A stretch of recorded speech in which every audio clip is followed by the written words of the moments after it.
You ever hear a story that sounds so backwards, so inside out, you figure it has to be a lie? Well, this is one of those stories. Because in the winter of 1887, a stranger rode into Elkhorn County, dropped a single silver dollar on the sheriff's desk, and bought a woman's freedom. But she didn't leave, didn't flinch, didn't thank him, didn't even stand. She just sat there, behind them iron bars, like she was exactly where she belonged. Now, some folks say she was touched in the head. Others say she was hiding from something far worse than prison. But the truth is, she was waiting. And I should know because I was there the night she arrived and the morning she left. Or tried to anyway. She came in just past dusk. Snow clung to her boots like the devil was hanging on her heels, coat torn, cheek bruised, one hand bandaged, and still bleeding through. Didn't give her name, just said, "Put me somewhere safe, I got nowhere left to run." Sheriff McCready looked her over, then looked at me, the deputy, and without a word he opened the cell door and let her walk in. Didn't book her, didn't charge her, didn't even ask what she'd done, just locked the door behind her like he was locking away a secret. She sat on the cot facing the back wall, wouldn't even look at me, wouldn't eat, wouldn't talk, just held that bleeding hand close to her chest like it was hiding a sin. And for 3 days she didn't move. That cell got colder by the hour, and every man in town wanted to know who she was, but not one of them dared to ask her themselves. Not until he came, a man in a long brown coat, dusty hat pulled low. Didn't say much, didn't need to. He walked into the sheriff's office like he owned the air inside it, placed a dollar on the desk, one coin, no questions, and said, "Thou cover it." Sheriff picked up the coin, squinted at it, then at him. "Cover what?" The man nodded toward the cell. "Her freedom." McCready let out a long, tired sigh. "She ain't in here on charges." The stranger didn't blink. "Then it's a fair price." You could have heard the wind whistle through a pine needle. Sheriff looked back toward the cell, and for the first time that girl stood. But not to leave. "No, ma'am." She stepped forward, wrapped her hand around them. Bars looked that stranger dead in the eye, and said, "You should have saved your dollar." And that's when I knew we were in for more than just a cold winter. Because no woman locks herself in a jail cell to hide, unless she knows what's out there is worse than what's inside. And I swear to you, by the time this tale's done, you will be wondering whether the dollar was meant to buy her freedom, or buy the rest of us a little more time. The girl's name was Maybelline Shaw, or at least that's what she gave us. 2 days after the snow buried half the town and Wed all about stopped asking. Soft-spoken, eyes like burnt honey. One of those voices that sounded like it had been torn in two, stitched back together by silence. Now you hear a name like Maybelline Shaw, and you might picture a saloon girl with secrets, or a preacher's daughter gone wayward. But this girl? She didn't fit in any box. She was the box. The locked one in the attic you don't dare open. The kind men would kill to hide, or kill to find. She didn't say why she came to Elkhorn. Didn't say who bloodied her face or why her hand was busted near in half. But the bruises on her arms weren't from falling downstairs. He'll tell you that much. And every night, right before sleep, took her ID, hear her whisper, "Not yet, not yet," like she was holding off some reckoning. One heartbeat at a time. The townsfolk started talking naturally. Some claimed she was a bounty hunter on the run. Others said she'd killed her husband in another state and fled across the range. But the most believable story came from old man Collins, who ran the telegraph office. He said a wire came through 2 nights after Maybelline locked herself in, addressed to any sheriff within 300 miles. Didn't mention her name, just read wanted female fugitive, age 20. 30, may have injuries, high risk. Do not approach alone, dangerous man, may follow secure location until retrieval. No reward, no photo, just that Sheriff McCready kept that wire folded in his pocket like a snake coiled in paper. Never showed it to her, but I swear she knew. Because on the 4th morning she turned to me and said, "They know him here now." I asked who they were. She looked me over slow and measured and said, "The men who think I belong to them." And before I could ask more, she added, "Is coming that man who paid the dollar? He didn't come to save me, he came to see if I'd run." Now that gave me chills that lasted all week, because what kind of man pays to unlock a cell just to see if the bird inside still remembers how to fly? And what kind of woman chooses the cage?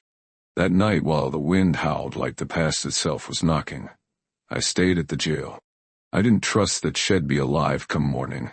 Not with whoever she was hiding from so close behind. I brought a shotgun, 2 cups of coffee, and sat across from her cell while she stared at the moon like it was the only thing that had never lied to her. Then, somewhere near dawn, she whispered when the door opens, "Deputy, don't you dare trust who's holding the key." Next morning he came back, same coat, same hat, same slow, even gait, like a man who didn't fear death, just knew how to wait his turn. He didn't ask if she'd left and not just walked into the sheriff's office like he was collecting on a debt. Sheriff McCready looked up from his desk, squinted like he was sizing a coffin, and said, "I told you she's not a prisoner." The man set down his hat real careful, like something might spill out. Then he said, low and cold, "She's not supposed to be here. She belongs to someone now." When a man uses that word belongs, he ain't talking about family, he's talking about ownership. About property, about chains you can't see but still feel around your throat. Sheriff stood up slow. "Ain't no one belongs to anybody here," he said. The man tilted his head, smiled without warmth. "You sure about that?" Then he pulled something from his coat. It wasn't a badge, wasn't a warrant. Either it was a folded contract, the kind written in ink, that don't wash off, signed by a man named Elijah Bain.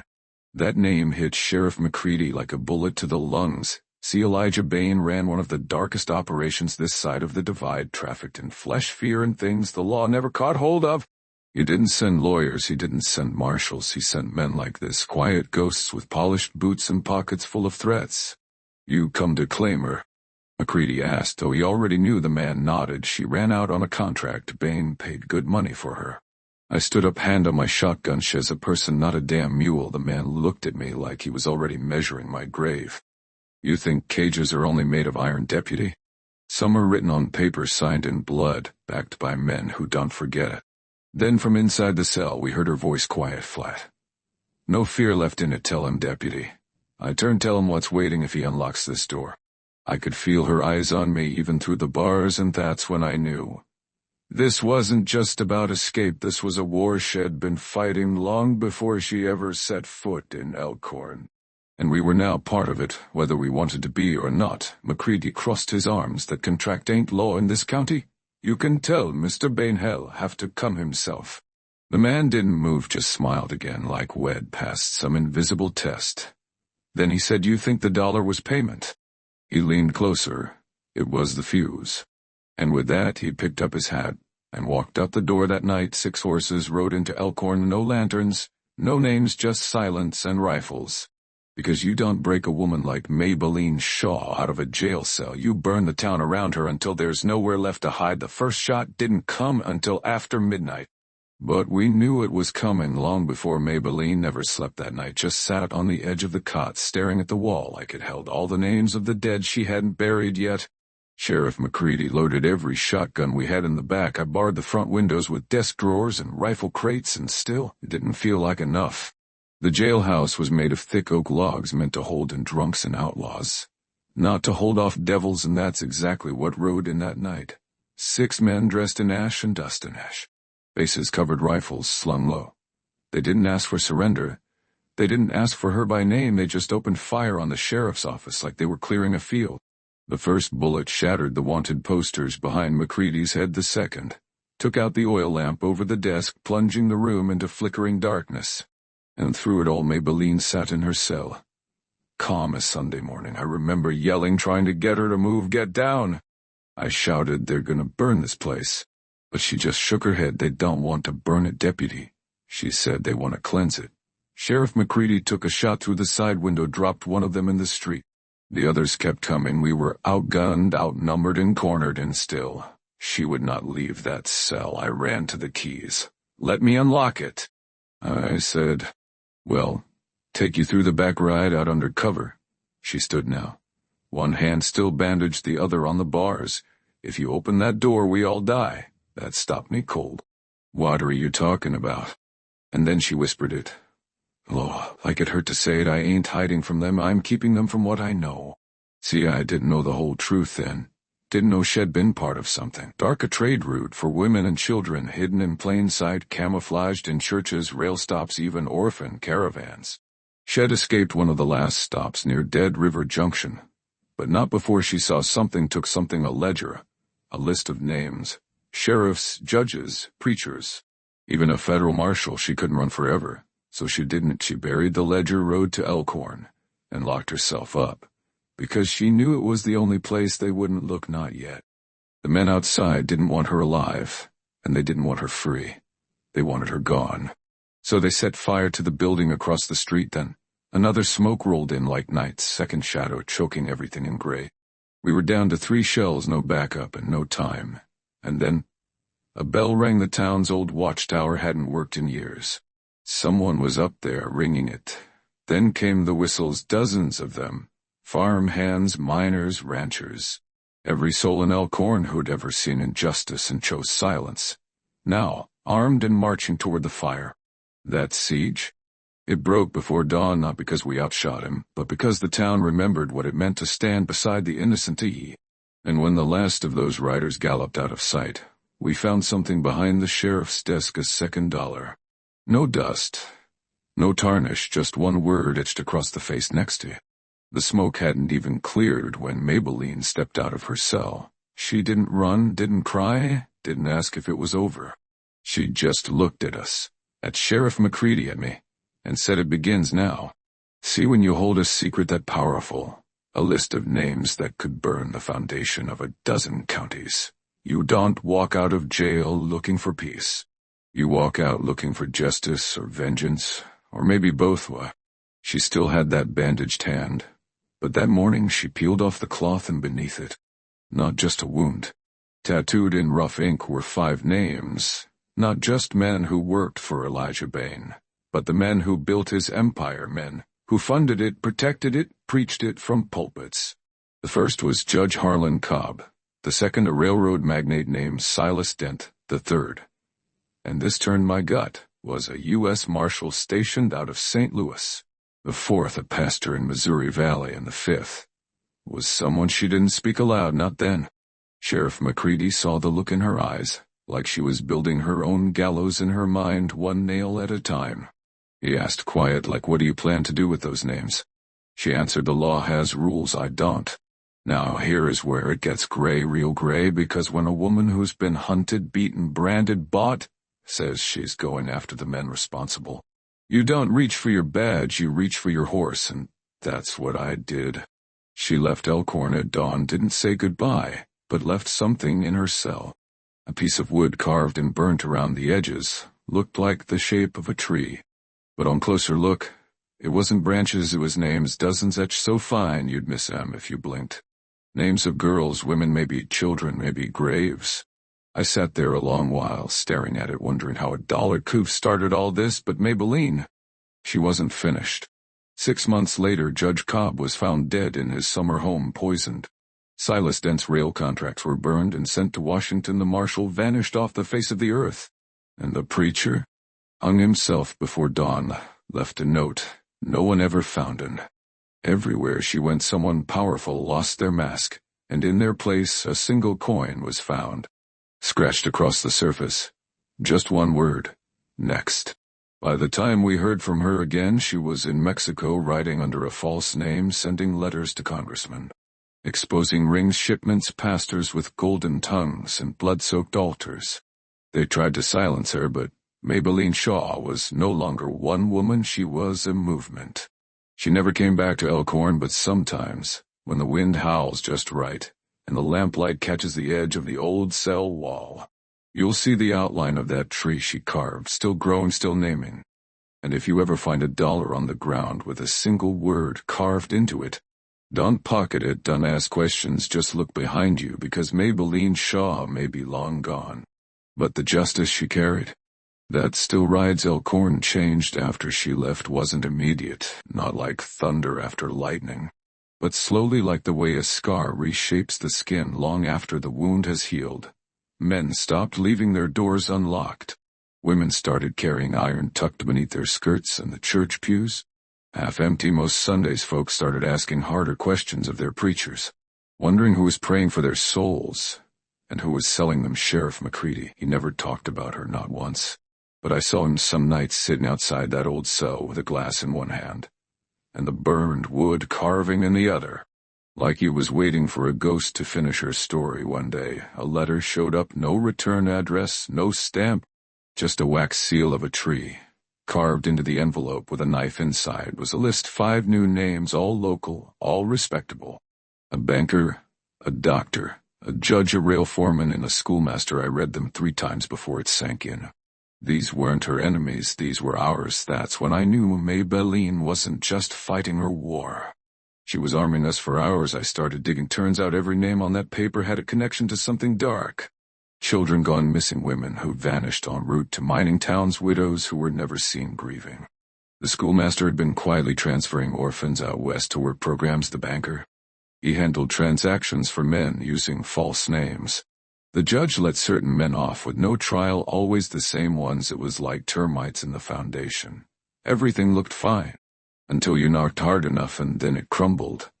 I brought the list to McCready. He barely looked at it before saying, "We ride at dusk. We didn't wear our badges, didn't carry warrants, just loaded our rifles and tipped our hats to the families watching from porches." That night we visited the banker first, found him packing a valise, gold coins still warm in his coat. Told him he could stand trial, or start naming names. He chose the third option, ran, didn't make it past the gate. One by one, we confronted them, not with violence, not unless they forced it, but with truth, and a little slip of paper with the tree burned into it. That symbol had become more than a warning. It was a reckoning, a brand on the soul. But see, that's the thing about evil. You cut off one branch, another grows. We thought Elkhorn was clean. We thought we'd done right by her. But 2 weeks later, the telegraph came in from a town called Whiskey Bend. A girl, 16, walked into their jail and said, "I'm not running anymore. I brought the names, locked the door, and don't open it for anyone unless they're willing to bleed." That's when I knew Maybelline had built something far bigger than her story. She'd lit a fire in a dozen little jails across the West. Girls, women, even a few men, all carrying the same scar. All leaving behind one word, scratched into silver. Next, they called it the Quiet War. Not with cannons or cavalry. No grand banners or declarations, just whispered names passed in jail cells. Ledger scraps hidden beneath floorboards, and silver dollars left behind like headstones, and at the heart of it all always was the mark. That tree, twisted, scorched, and etched by fire, the symbol of Maybelline Shaw. She hadn't been seen in almost a year. No telegraphs, no sightings, no fresh graves with her signature coin. Some said she'd died in Mexico. Others believed she was in Kansas territory, infiltrating another preacher's flock. But those who really knew her story, they didn't believe she died. They believed she planted herself like the tree on that coin. Not one trunk, but many branches, roots growing underground, quiet, slow, unstoppable. Word came down the trail one fall morning that changed everything. An entire train shipment had gone missing. Not cargo, people. 24 women and children en route to a sanctuary in the desert, gone without a trace. Some said it was bandits, but others, they found a coin in the conductor's abandoned satchel. One word on it, free. That's when it clicked for me. Maybelline wasn't just hunting anymore, she was rescuing. Not by storming gates, not always, but by infiltrating the very veins of the operation. Bribing guards, turning clerks, replacing ledgers, forging papers. Hell, she probably rode on that train herself.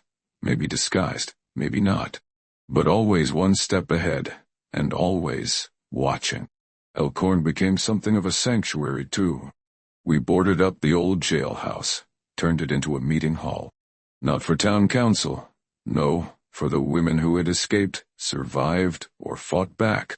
They came from miles around, most under assumed names. But when they walked through the door, they only ever gave one word, planted. That was the code. Not saved, not hidden, not safe, planted. Because they didn't just want safety, they wanted roots, a place to grow. One night a girl arrived, barefoot, wrapped in a cavalry coat 3 sizes too big. Couldn't have been more than 13, wouldn't he say where she was from? Wouldn't take food, coin, or a blanket. Just looked me dead in the eye and said, "She told me to come to you." I asked who, she said. "The woman with the scar and the dollar." She handed me something wrapped in oilskin. Inside was a list. But this time it wasn't to men to hunt. It was girls to find. Names, descriptions, towns, where they were last seen. Some were marked with stars, some with crosses, and some had check marks, which meant already found, already freed, already planted. That was the moment I understood. This wasn't a revenge story anymore. This was a rescue chain, and every single person who'd ever heard her name was now part of it. Some folks swing rifles, others pass notes. Some dig graves, some dig escape tunnels. But all of them, every one of them carried the same oath, not spoken aloud but carved in their bones. If she gave up her freedom to save others, then we carry her freedom forward. We knew her name. We knew her scar, her coin, her cause. But the truth? We didn't know who Maybelline Shaw was before the jail cell in Elkhorn. And one late winter evening I set out to change that. I rode northeast through Larkspur Valley past broken fence lines and burned-out towns where the wind still whispered her name. Followed the stories backward, not the legends, the facts. The court ledgers, the freight records, the bodies left unclaimed. Found an old nun in a mission home near Red Bluff. She was near blind, fingers curled from arthritis, voice like gravel soaked in honey. But when I asked if she knew Maybelline Shaw, she nodded once. Slow, careful, then said that wasn't her name back then. She told me the girl had come to the mission as a child. Quiet, rail-thin, missing half her teeth from scurvy. Found half dead in a wagon that had rolled off a cliff. Everyone else in it had burned. The only things she carried were a silver crucifix and a small carving of a tree. Her name was Millie. That's what the nuns said. Short for Millicent. She didn't talk for weeks. Then one day she started helping, bandaging the wounded, carrying water, keeping ledgers. But the day the men came to take the orphans for placement in the Dakota camps, Millie fought back. With a fire poker, broke a man's leg clean in half. She was 12. They tried to hang her, mission priests, territory officials, even the sheriff. But when they brought her to the gallows, the rope snapped, twice. They took it as a sign. Let her go, but not before branding her. The scar on her back, the one no one ever saw. That wasn't from fire, it was from iron. After that she disappeared, changed names, grew up like smoke through a crack in the ceiling. Untouchable but always present. Started appearing in records under aliases. Elmay Shore, Mabel Lane, Shaw LM. Always near towns where accidents happened. Rail bosses caught embezzling. Judges exposed. Brothels shut down. She wasn't just surviving. She was testing the walls of a country built to trap her. And every time she found a crack, she widened it. For the next girl behind her. I rode home from Red Bluff different. It wasn't just that Maybelline had fought back. It was that she'd been fighting since she was a child, and she'd never once stopped. So when people ask me now like they do sometimes, did you know her? Was she real? Was it all just a story?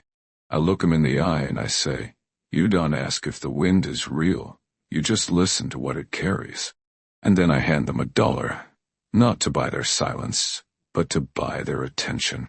Because someday soon, they'll hear a knock at the jailhouse door, and it won't be me. By the time Maybelline's name reached the Capitol, folks thought she was a myth. Senators dismissed it. Governors laughed it off. She's just a story whispered in dusty towns, they'd say. But then the files started disappearing. Confidential court records, blackmail ledgers, campaign donations from friendly rail barons. Gone.